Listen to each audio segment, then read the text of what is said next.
Bakunzi ba TV10 by'umwihariko muri Prime 10 bakunzi b'ikiganiro cy'ubuhinzi n'ubworozi, uyu munsi turi mu mudugudu wa Remera mu kagari ka Muhororo, aho ngaho ni mu murenge wa Byimana, aha ngaha akaba ari mu karere ka Ruhango mu ntara y'Amajyepfo. Turi mu rutoki nk'uko muri kubireba, turi kumwe n'umuhinzi w'urutoki bimazemo igihe cy'imyaka igera muri 3 yitwa Kabera Telesfor, by'umwihariko akaba agiye kudusangiza ikiri urutoki rumariye n'impamvu yahisemo urutoki kuba ari gahinga. Ese urutoki ubundi rwakumara iki uruhinzi? Ese urutoki ruhingwa gute? Ese mu bihe nk'ibi ngibi by'impeshyi noneho urutoki rwo rwakwitabwaho gute? Ikaze mu kiganiro, muri kumwe nanjye Kubwimana Vedaste.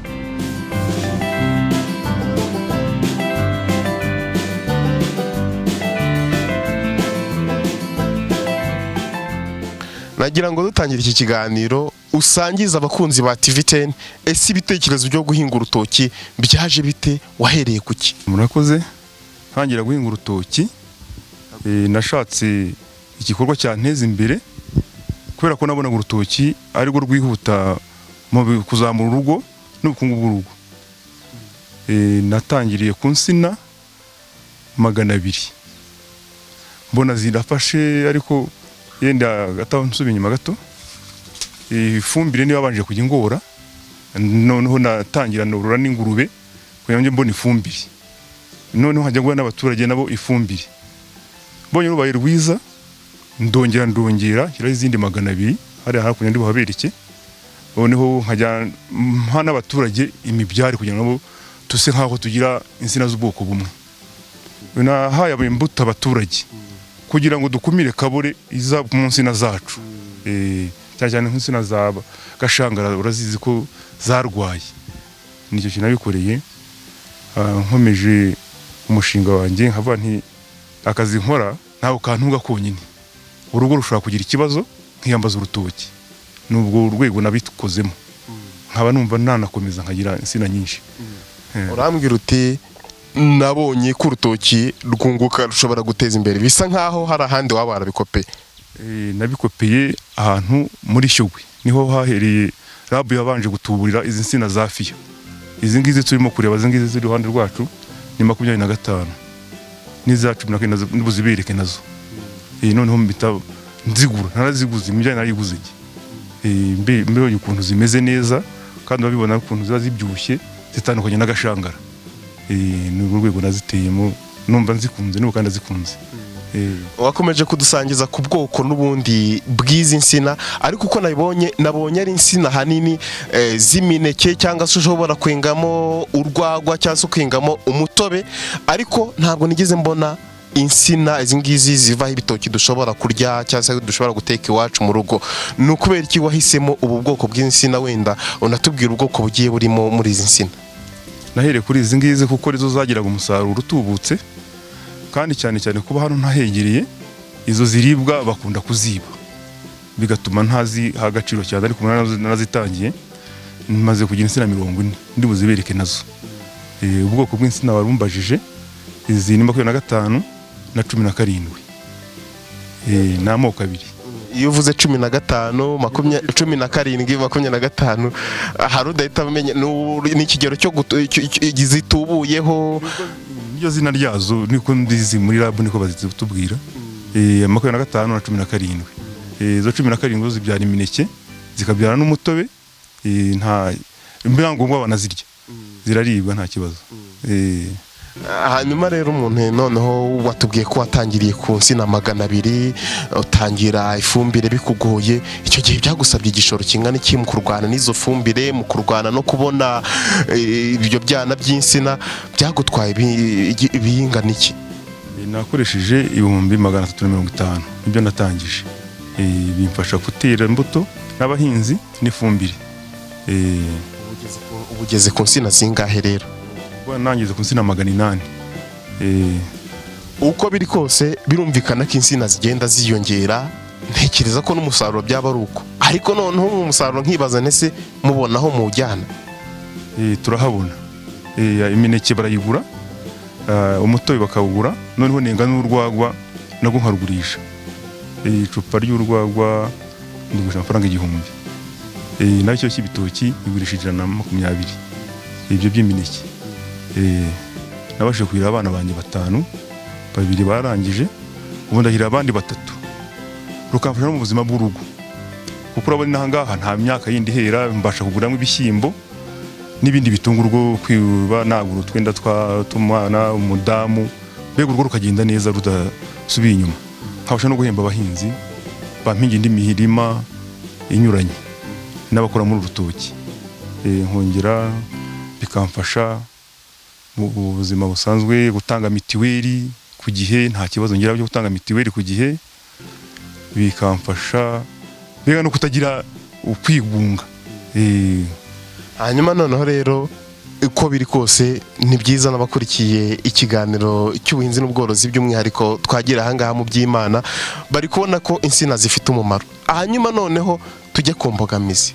Nuizihe mbogamizi byari byose watangiye ifumbire bikugora kuyibona, ari kugeza aho ngaho urayibona insina yifuzaga kugeza aho uzibona, ubu ngubu ni izihe mbogamizi ugenda uhura nazo mu buhinzi bw'insina? Imbogamizi mpura nazo, nk'ubu ndifuza kuba nabona nka moteri, niyo gahunda mfite, kugira ngo nyivome nko gihe cy'izuba, kugira ngo insina zigume zigira itoto zo kugira ikibazo. Urabona nk'ubu kuba ntaravanyeho bino bishangara biriho, mbivanyeho zakuma bitewe n'igihe cy'izuba, ntateganya igihe kizarangirira. Izo mbogamizi zo kuba ntabona icyo kuvomereza nizo ndi mu kurwana nazo, ariko ndahizera ko nzazibona, kuko rabu bakwishyura 1/2. Naganiriye nabo bambira ko bashobora kuma nk'amapompe bakanyura 1/2.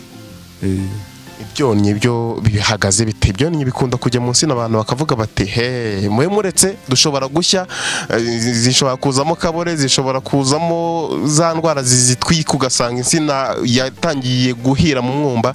Byo bimeze bite ibyonnyi? Ibyo ntago birazamo, biramuserijemo nakwiyamaza abagoronome bakadufasha, kuko iby'ubugoronome ntago nabyize, ariko mfite abamfasha. Aho ni naho nari ngiye kugera, mvuga ntese ni bande bantu bahugukiye iby'ubuhinzi bagufasha muri ubuhinzi bwawe bw'urutoki? Mfite umugabo wahoraguriye muri rabu witwa Randuwadi, nubwo atabashije kuboneka hano, niba umfasha gukurikirana imibereho y'urutoki, akamenya ifumbire ashyiraho, akamenya uburyo azicira, ni urwo rwego mbinyuzamo. Turi kugana ku musozo w'iki kiganiro, dutembera muri uyu murima w'urutoki, nagiye mbona harimo abantu bagenda basasira. Ese mu gihe cy'imvura urutoki rwitabwa gute? Mu gihe cy'izuba n'ibiki ruba rukeneye? Mu gihe cy'imvura haba hakeneye ifumbire, kuko ntiwafumbira ku zuba n'ubundi biruma. Noneho mu gihe cy'izuba ni ugusasira kugira ngo ubutaka butuma. Hanyuma igitoki byibuze aha ngaha uvuga uti ni kinini gishobora kwera gifite ibiro bingahe? Ibiro 80 umanura hasi nkapwiza kuri 50.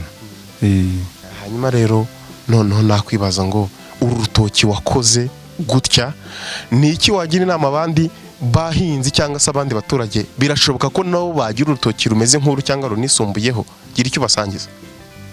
Icyo mbasangiza nuko aho wagiye unyura ubonye ko hari udutsina tudafatika, ushobora gutema nk'ibitoki 20 kuri rumwe.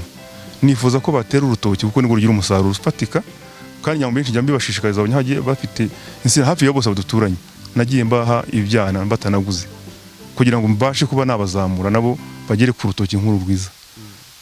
Kandi ndabibashishikariza ko babishyiramo imbaraga, kuko ntabwo ari ibintu bigoye. Iyo witinyuye ugakora ikintu ugikunze kiraza kigakoreka.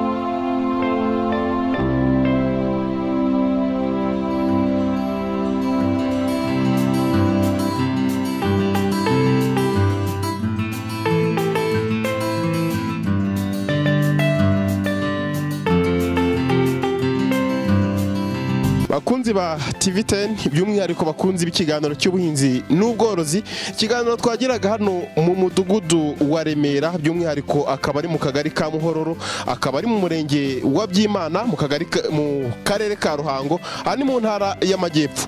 Mwiboneye uburyo ubuhinzi bw'urutoki bushobora kukugirira akamaro ukaguteza imbere.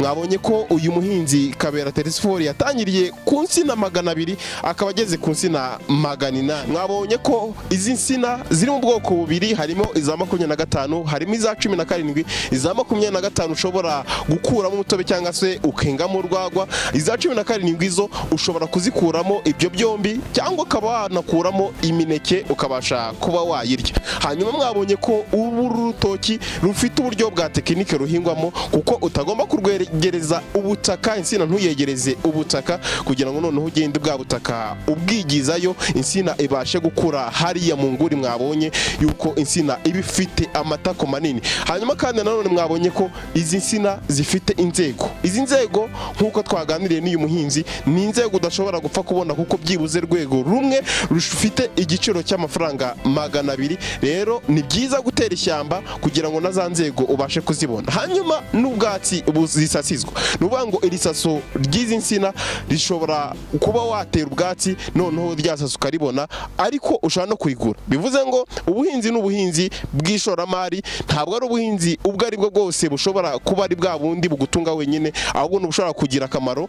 Mwabonye ko mwanabyumviye ko hari byinshi byamugezeho, birimo no kuba yarahiriye abana be mu buryo butandukanye. Ikindi nanone nuko byibuze ibitoki 12 bishobora kuvamo ibiro 500, ibishobora kubyara amafaranga agera ku bihumbi 60. Ubuhinzi rero bukubereye n'ubwawe, n'amahitamo n'ayawe, ariko by'umwihariko Telesphore akaba arafashije n'abandi bahinzi kuko baba bakwiteza imbere biciye mu buhinzi bw'urutoki. Ikiganiro cy'ubuhinzi n'ubworozi natugisubikiye nakagaruka. Ciao ciao. TV10 Prime 10 irakomeje.